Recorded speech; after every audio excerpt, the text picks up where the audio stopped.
Hi everyone, it's Alyssa here, and I'm going to be doing a two-part series on goal setting and how to help your team thrive and not just survive.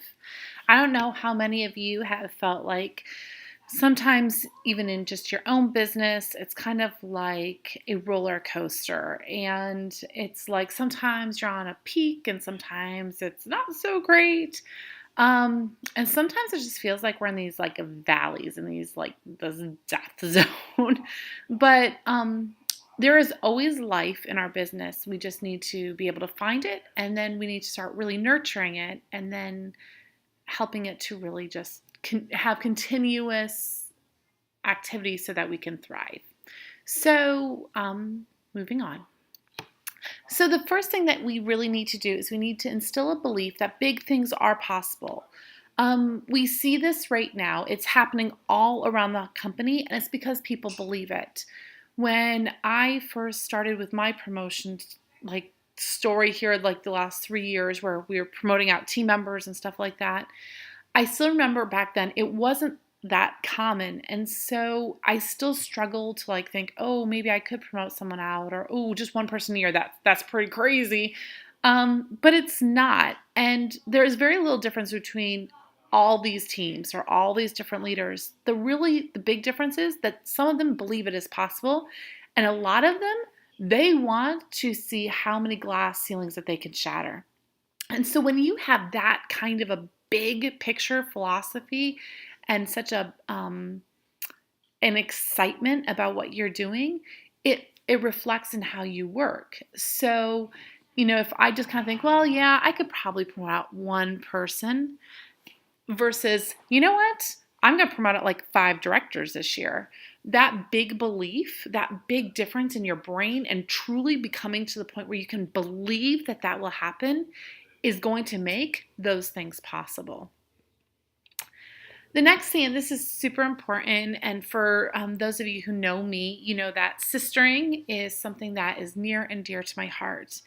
Sistering is a process in carpentry where you'll see a joist. That's like that big beam that kind of like helps hold up and support your house. But sometimes, because of the weight that that beam has to have, it cannot tolerate the weight, and it is really, really hard, and it basically it wants to just give up, and so it starts to bow and it starts to collapse. And so what they do is it is a process of putting one more big board on the left side, and you put another big board on the right side. And when those boards come alongside that one that is struggling, it becomes impenetrable. Like those 3 boards together can't, like that home will stand. That process is called sistering.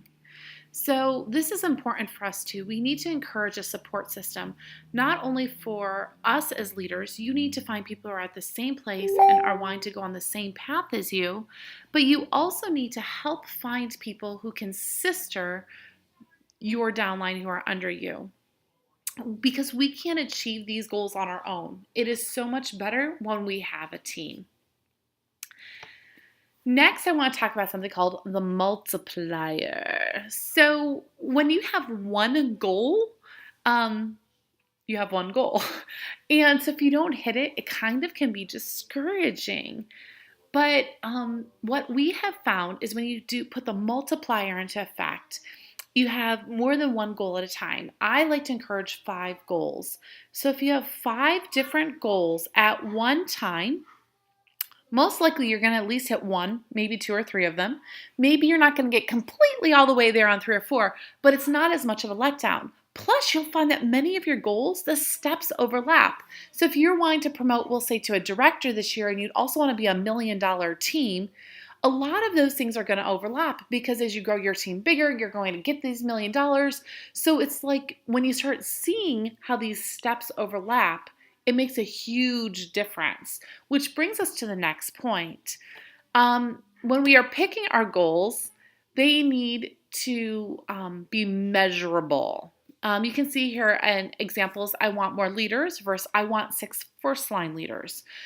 An immeasurable goal is something where it's like you can't really figure out, yes, I did it, but I kind of did it, maybe. So I was doing this exercise with a couple of friends of mine. One of them said, I would like to be good at school and library. I said, beep, wrong answer. Because it's not measurable. I said, so how would you define that though? How would you know that you were successful? She goes, well, if I had at least one event at each of my schools. I said, well, then that is your measurable goal, that you want to hold 7 events at your 7 listed schools. So make sure that you are able to define in measurable terms what your goals are. The second is your goals have to be scary. So I put recently on my goal something that I already knew I was going to hit. Well, then it's kind of like it's not really that exciting, to be honest. If you already know that you're going to hit it, then it's not really a goal. That's something you're about to achieve. So think really scary, really out of the box. What are things that you want to do? Make sure that your goals, I didn't put this on the screen, but make sure that your goals are out of reach, but not out of sight. So for instance, maybe saying, if you're a team leader, that you want to be a director and have 30 other directors under you this year. Okay, that would be an awesome goal. And if you hit that, like, kudos to you. I'm super excited. But that's going to seem scary. And if it gets to August and nothing's really happening, it's going to feel like you let yourself down. Versus when you do, that would be like a out of sight goal. Out of reach means you can kind of see it, but you're going to have to stretch yourself to get there. So maybe a good goal for a team leader would be like, I want to promote to director, and I'd like to have at least 2 or 3 more like upper level leaders under me, and they could even be directors. That's like something that's out of reach. It's something you can see, you just maybe can't quite get there yet, but we can help you figure out how to get there. Anyway, so those are some of my favorite tips about how to define your goals. So the last one here in this section here is we're going to talk about how to break down those goals. What you need to do is you need to create like a diagram, like one of those bubble ones works great. So like maybe in the middle of it you put director. And so you want to become a director. So what does it take to hit director? Okay, well, I need to have 6 first-line leaders. Okay, so that is one of those things you need to do. Well, how are you going to help encourage people to become leaders? Okay, well, I'm going to recruit more. Well, how are you going to recruit more? Well, I'm going to need to be in front of people more, so I'm going to need to have more home shows and Facebook parties. I think you can kind of see what I'm doing here. Write down all those steps, and then figure out what you're going to need to do. How are you going to do this? It makes a huge difference when we do this, because if you just say, I want to be a director, but then you have no clear goal, no clear path to get there, then it basically makes it an out of reach goal instead of an out of sight goal. No, reverse those. Okay, so write down all those different things and then create a yearly game plan. Break your goals down to what you need to do in 1 month, 3 months, 6 months, and a year. This will kind of give you a roadmap on what to do. So, for instance, I'm going to just keep using the whole director thing, you'll notice here. So say you want to be a director. So maybe this month what you're going to do is you're going to figure out people who are already on your team who you think would be great leaders.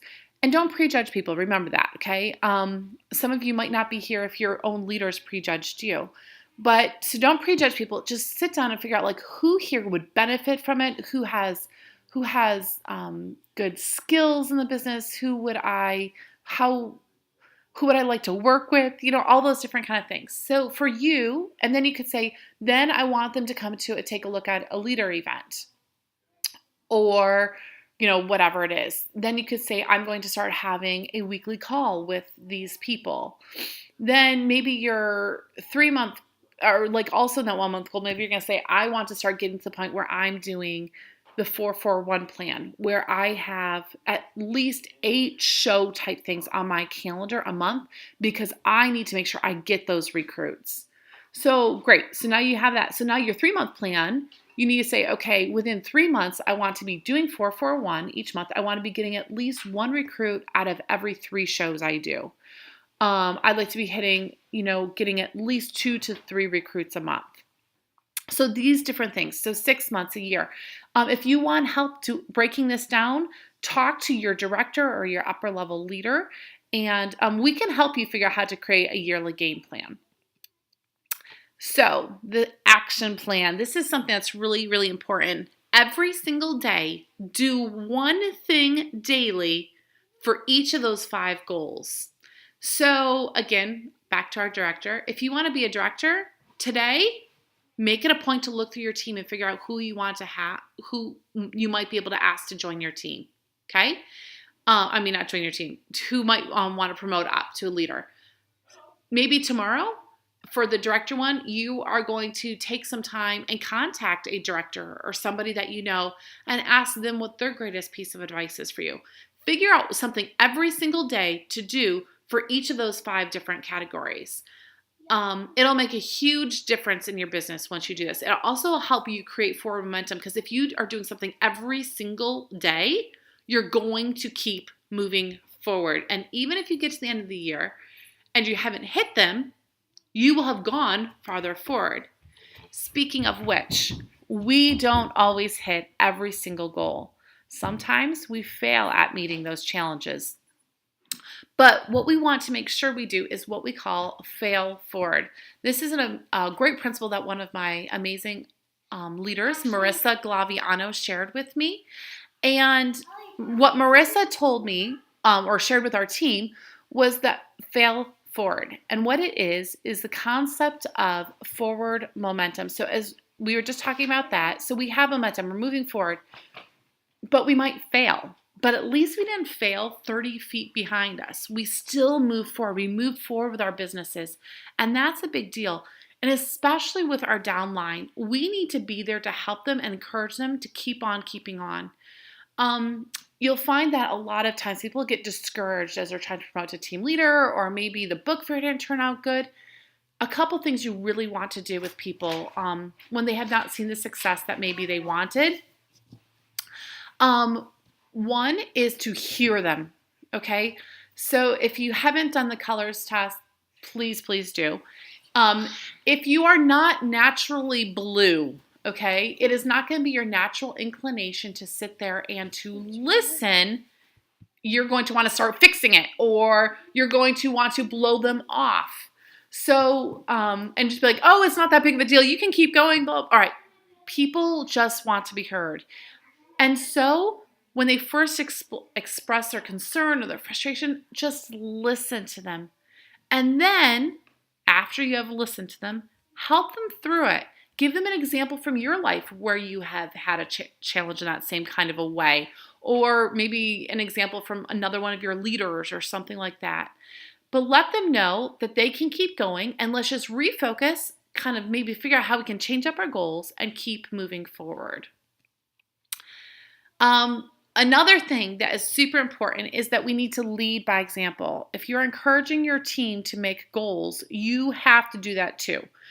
Put them out there for your leaders to see. Make them big and scary. You can do this. But once you start creating that forward momentum, you're going to find that your team will also create forward momentum. So write down your goals before you ask your team what their goals are. Post yours. Say, these are my big, scary goals that I can't wait to be accountable for at the end of the year. What I want you all to do is to write down your 5 big goals that you want to have. And then once they give you the goals, take them through the same exercise. Find out if they are measurable goals. Are they really scary goals? If they say they want to do 3 home shows this year, that's probably not a scary goal. So help them figuring out that it's okay to dream those big, scary goals, but helping them walk through the same process that I'm sharing with you right now. Lastly, when your leaders and team members hit their big goals, recognize them. We all need to be encouraged. We all need to be recognized. And when we do this, it encourages repeat behavior. Too often in today's world, we beat up on each other to get to the top. Within our company, we don't have to do that because everyone can be at the top. We can all be at the top level in our company. We can encourage and cheer on every accomplishment that people have. So find out how they want to celebrate and then celebrate with them. I hope that this has helped you a little bit, and I hope that you will apply it not only to your life, but you will also apply it to helping your own teams figure out how to accomplish their goals. Thank you. Now I gotta figure out how to turn it off. I can't figure it out.